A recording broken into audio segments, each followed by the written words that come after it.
Catherine Berthier, bonjour. Bonjour. Alors, vous êtes journaliste, grand reporter, et il y a une dizaine d'années, vous avez décidé de fonder la plateforme Chamingo, donc une plateforme qui met en lumière des projets qui vont dans le sens d'un meilleur humain et d'une meilleure planète. Alors, qu'est-ce qui s'est passé dans votre vie pour qu'il y ait eu ce déclic? Je faisais beaucoup de reportages d'investigation et un jour, je me suis retrouvée en Inde pour enquêter sur un trafic d'organes et je suis arrivée dans un petit village à la tombée de la nuit et ces villageois, ils venaient de recevoir une lampe solaire et je me suis surprise à poser plus de questions sur comment la lampe solaire était arrivée dans leur village, comment elle allait changer leur vie, que pourquoi ils vendaient des reins pour leurs reins pour survivre.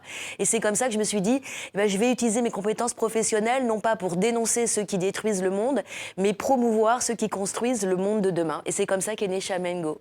Alors, Chamingo, c'est tout un programme. Ça veut dire quoi précisément, Chamingo? Alors, c'est un néologisme, c'est une contraction de 3 mots, chaman, men, ego.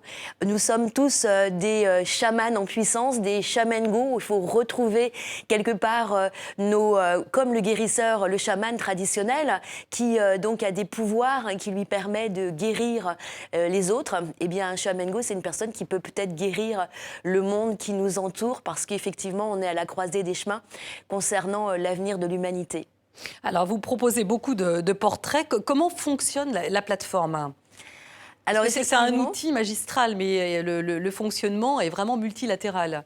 Alors, le constat du départ, c'est qu'effectivement, tous ces entrepreneurs innovateurs qu'on appelle des pionniers Chamingo, ils ne sont pas nécessairement connus du grand public. Moi, je suis partie du constat qu'effectivement, il y a plein de solutions. Il y a des milliers de solutions. Il y a une armée de gens qui proposent des solutions qu'on ne connaît pas nécessairement. Et donc, mon boulot, c'est de les mettre en lumière en faisant des portraits vidéo d'environ 2 minutes qui sont donc formatés pour les réseaux sociaux, les faire connaître et ouvrir des marchés.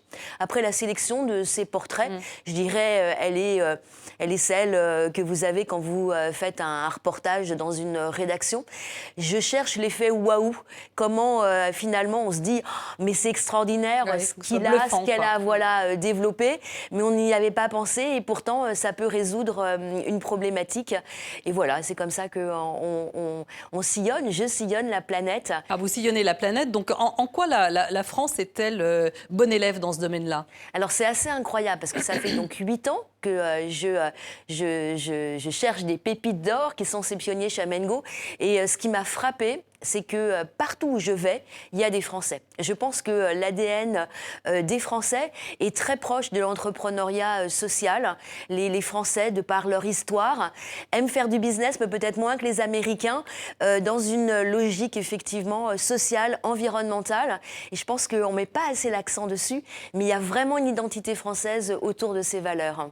Alors, donc vous déclinez votre site en 4 thèmes, donc prendre soin de soi, créer dans l'éthique, préserver la planète, s'engager pour les autres. Alors, citez-nous quelques exemples de personnes que vous avez rencontrées qui vous ont justement fait l'effet waouh, qui vous ont bluffé. C'est difficile, il y en a plein et je les aime tous, mais peut-être que spontanément, sur la valeur prendre soin de soi, je pense à Lucille Cornet-Vernet qui donc développe des maisons de l'artémisia pour tout simplement, grâce à une tisane d'artémisia, guérir le paludisme à 98%.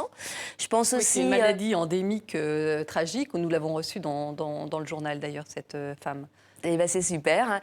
Je pense à Wen de Laval qui se trouve, lui, au Cambodge. C'est un informaticien qui est parti là-bas et qui, aujourd'hui, est le seul au monde à développer un tissu à base de lotus. Il est parti du constat, en fait, que quand on cueille les fleurs de lotus, on les utilise pour utiliser ces fleurs dans les temples où on mange la graine et on laisse donc dans l'eau ces tiges.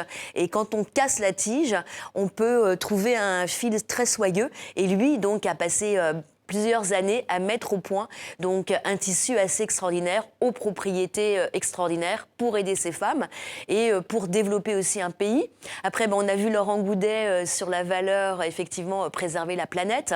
Si on prend son initiative, ça part du constat qu'effectivement, aujourd'hui, on construit principalement en béton.